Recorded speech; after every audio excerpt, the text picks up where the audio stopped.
Olá, irmãos, graça e paz. Meu nome é Isaac e hoje eu estarei falando sobre a justiça de Deus, como um atributo de Deus. Eu acho interessante, primeiro, notar que a justiça de Deus não é simplesmente algo que ele faz, algo que ele comete. A justiça de Deus não é uma ação dele, mas é quem ele é de fato. Deus é justo e ele não pode agir contrário à sua natureza. Ele não consegue ser injusto. É algo que Deus não consegue ser, porque ele, por natureza, é a própria justiça. Ele é o nosso padrão para definir o que é o justo e o que não é. Deus não pode ser acusado de injustiça, porque não condiz com o caráter de Deus. Ele é totalmente justo, pois ele é a própria justiça. Ele não pode agir contra ele mesmo. E sobre a justiça de Deus, as Escrituras afirmam em diferentes lugares. Afirma aqui em Salmos 11:7 sobre a justiça de Deus. Olha o que diz Salmo 11:7. Porque o Senhor é justo, Ele ama a justiça. Os retos lhe contemplarão a face. Sim, Deus ama a justiça. E todos aqueles que amam a justiça contemplarão a sua face. Deuteronômio 32:4 diz: Eis a rocha, suas obras são perfeitas, porque todos os seus caminhos são juízo. Deus é fidelidade, e não há nele injustiça. É justo e reto. As Escrituras no Salmo 9, do 7 ao 8, diz: Mas o Senhor permanece no seu trono eternamente, trono que erigiu para julgar. Ele mesmo julga o mundo com justiça, administra os povos com retidão. Então nós vemos nas Escrituras que a ideia de justiça está totalmente atrelada a quem Deus é. Você não consegue pensar em justiça sem pensar também em Deus, pois Deus é justo. Deus é a própria justiça. Assim afirmam as Escrituras. Agora, eu acho que isso traz um grande problema. Porque nós dizemos que Deus é justo. E se Ele é justo, o que Ele deveria fazer conosco? Eu quero que os irmãos imaginem um ladrão. Esse ladrão roubou 300 mil reais. E não só isso, mas ele matou 5 guardas policiais. E ele foi pego, e agora ele está de frente com o juiz. E o juiz diz a ele que não foi nada demais e que ele pode ir embora, ele está liberado.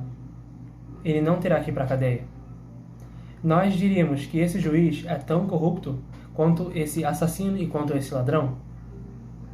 Portanto, se Deus é justo, e Ele é, e nós somos pecadores, e nós somos, fica a pergunta: o que Deus deveria fazer conosco? De acordo com as Escrituras, o nosso pai, nosso patriarca, nosso representante diante de Deus, Adão, quando ele pecou, o seu pecado não afetou só a ele, mas afetou a toda a sua descendência, a ponto de nós sermos tão pecadores quanto ele foi depois da queda. Faz parte da nossa natureza agora. Nós somos injustos por natureza. Nós somos corruptos por natureza. Nós, ao olharmos os 10 mandamentos, nós vemos o mandamento diz obedecer seus pais e nós desobedecemos, somos rebeldes. O mandamento diz para não roubar e nós roubamos, somos ladrões. O mandamento diz para não fazer ídolos, e quantos ídolos nós temos em nossa vida, somos idólatras. O mandamento diz para não matar o seu irmão, mas quando nós sentimos ódio, de acordo com Jesus, já cometemos um assassinato. Os mandamentos dizem não desejar a mulher do seu próximo, mas se você apenas pensou dessa forma, se você apenas pensou nisso, você já cometeu adultério. Então, a lei nos mostra quão pecadores nós somos. Novamente, se Deus é justo, se Ele é o justo juiz, Ele é, e nós somos pecadores, corruptos, e nós somos, o que ele deveria fazer conosco? Ele deveria nos sentenciar. Sobre a nossa natureza, olha o que diz as Escrituras de Deus. Eclesiastes 7:29. Deus fez o homem reto, mas ele se meteu em muitas astúcias. Jeremias 17:9. Enganoso é o coração, mais do que todas as coisas, e desesperadamente corrupto. Quem o conhecerá? Mais um versículo, Mateus 15:19. Porque do coração procedem maus desígnios, homicídios, adultérios, prostituição, furtos, falsos testemunhos, blasfêmias. Esse é o ser humano. Esse é o ser humano por sua natureza. E é possível que o que está escrito não convença o homem ainda. Mas é necessário apenas uma pequena reflexão para que o homem possa perceber quão mau ele é. É necessário apenas uma pequena ideia. Uma pequena ideia. Eu quero que vocês pensem, irmãos, rapidamente, na sua mente. Agora, imagine se tivesse como remover os seus pensamentos, as suas mentes, e pegar esses pensamentos e colocar num telão do cinema. E os convidados seriam os seus amigos, os membros da sua igreja, os seus familiares. Será que você não morreria de vergonha? Você teria coragem mesmo de colocar a sua mente para que todos possam ver o que realmente você pensa?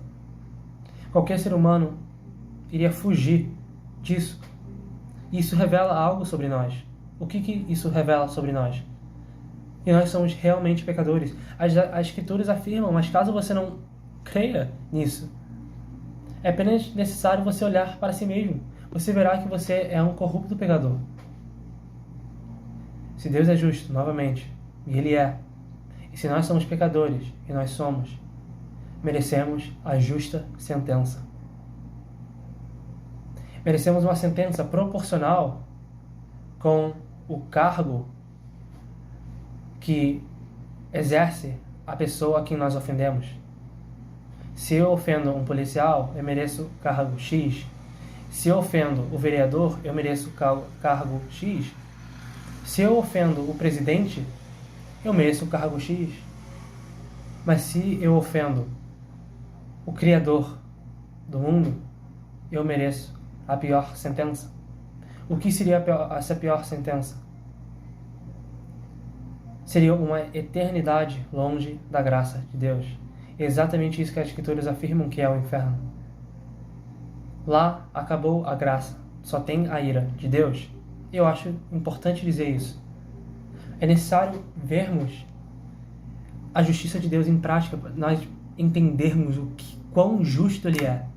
Ele é tão justo, mas tão justo, mas tão justo, que nós recebemos a pior sentença possível.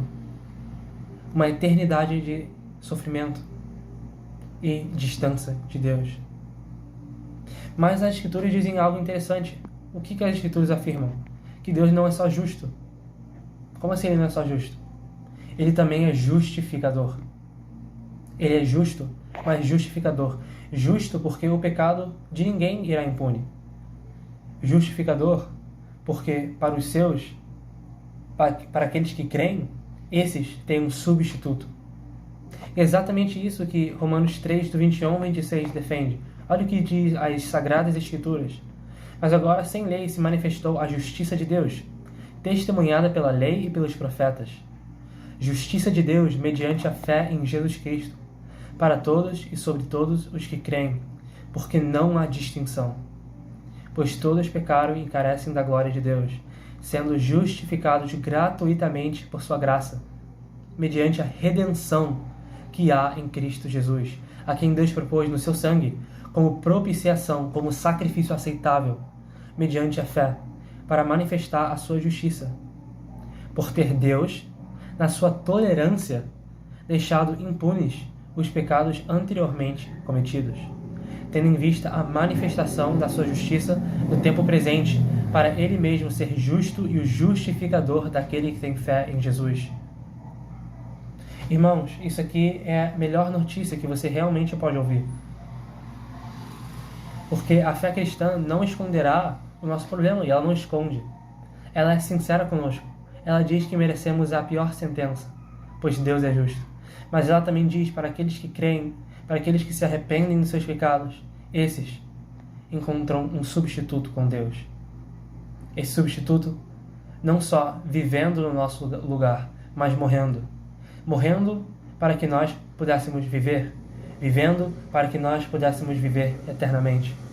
Essa é a graça do Evangelho. Essa é a mensagem da cruz, a mensagem que as Escrituras, de Gênesis a Apocalipse, nos mostram. Deus veio salvar o pecador, mas ele vai permanecer justo. Para entender o Evangelho como deve ser entendido, é necessário lembrar da justiça de Deus. Deus é justo, mas graças a Ele, Ele também é justificador daquele que tem fé em Jesus. Que Deus abençoe a todos e que Deus seja louvado.